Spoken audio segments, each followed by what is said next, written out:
M37! Bate! Já calma.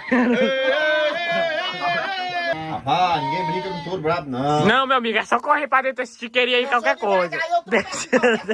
Deixa a portinha aberta. Não gosto de cobrar mesmo. Mas por isso, Juma, que eu não tá gostando do teu carro lá. É Francisco, não levou uma cabeçada dele ainda. Você tem um contraste entre o corpo e a roupa. É? Na hora que tu pensa que ele monta em cima de tu. Ó. Não distrai, não.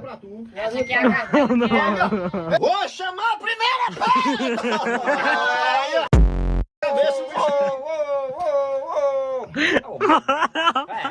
Ei, fala bem aí, é meu. O Levi foi o primeiro que correu, que é o homem que disse que lutava com um boi e não perdeu. É o primeiro, é o primeiro. Vai, sim. Eu nem abri a boca. Vou. Fernando. Vou de quem, menino?